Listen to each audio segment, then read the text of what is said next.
Assalamualaikum anak-anak, kita bertemu lagi untuk melanjutkan pembahasan mengenai kebangkitan nasional. Setelah tahun 1908, rakyat Indonesia tidak lagi melawan penjajah menggunakan cara tradisional, melainkan lewat organisasi yang sudah jauh lebih modern. Belajar dari kegagalan sebelumnya, bentuk perjuangan akhirnya diubah lewat organisasi dan diplomasi. Perbedaan sifat pergerakan sebelum dan sesudah 1908 adalah sebelumnya perlawanan masih bersifat kedaerahan, sedangkan setelahnya perjuangan bersifat nasional, lebih terarah, terorganisir, dan modern. Berikut ini ciri-ciri perjuangan Indonesia setelah tahun 1908. Organisasi bersifat modern, perjuangan lebih terarah dan terorganisir, bersifat nasional dipelopori oleh para kaum terpelajar, perlawanan bersifat lanjut, artinya meskipun pemimpin tertangkap penjajah, rakyat Indonesia masih terus melanjutkan perjuangan. Kemudian mulai menerapkan cara diplomasi untuk memerdekakan Indonesia, serta tujuannya tidak lagi hanya untuk mengusir penjajah, melainkan juga untuk mencapai kemerdekaan. Sehingga anak-anak, perjuangan kemudian berubah dari kedaerahan menuju yang bersifat nasional. Pada tahun 1908, mulai muncul berbagai organisasi perjuangan kemerdekaan Indonesia. Oleh sebab itu, masa ini dikenal sebagai masa pergerakan nasional. Budi Utomo merupakan organisasi pertama di Indonesia yang bersifat nasional. Organisasi ini berbentuk modern, artinya organisasi dengan pengurus yang tetap, ada anggota, tujuan dan program kerjanya jelas.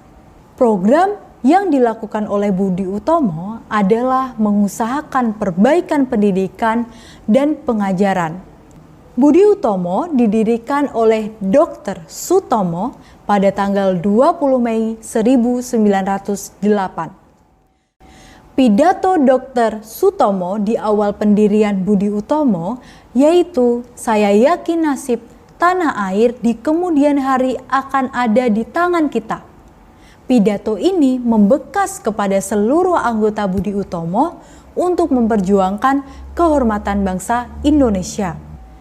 Penggagas atau pendorong lahirnya Budi Utomo yaitu Dr. Wahidin Sudirohusodo. Dr. Wahidin Sudirohusodo menyadari bagaimana terbelakang dan tertindasnya rakyat akibat penjajahan Belanda. Menurutnya, salah satu cara untuk membebaskan diri dari penjajahan, rakyat harus cerdas. Untuk itu, rakyat harus diberi kesempatan mengikuti pendidikan dan pengajaran, serta memupuk kesadaran kebangsaan. Sehingga ia menggagas tentang perlunya mendirikan organisasi yang bertujuan memajukan pendidikan dan meninggikan martabat bangsa. Sebagai organisasi pelajar yang berintikan pelajar-pelajar Stovia, Gerakan Budi Utomo pada awalnya terbatas pada daerah Jawa dan Madura. Pada tanggal 5 Oktober 1908, Budi Utomo mengadakan kongres pertama di Yogyakarta.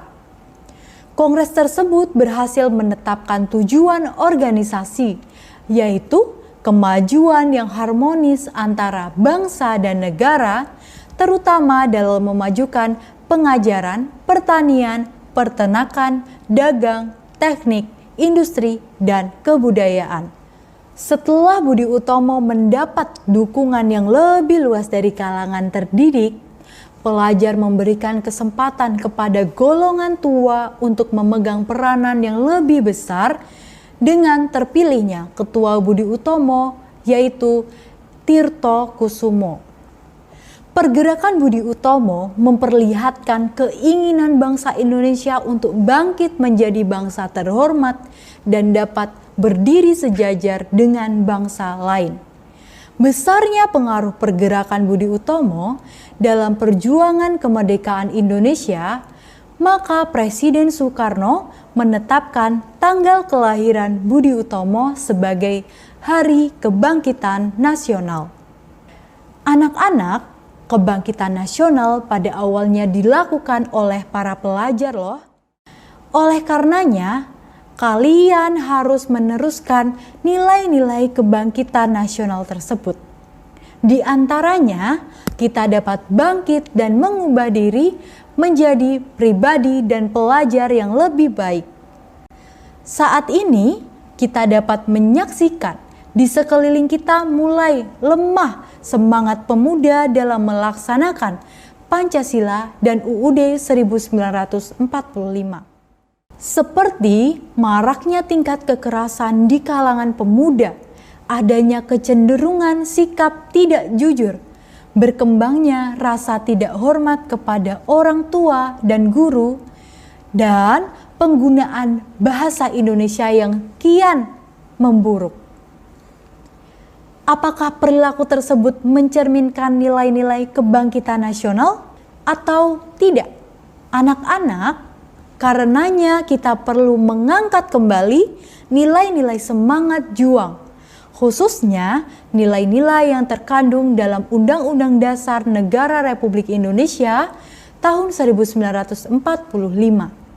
Kita harus bersikap positif dan bangga menjadi bangsa Indonesia.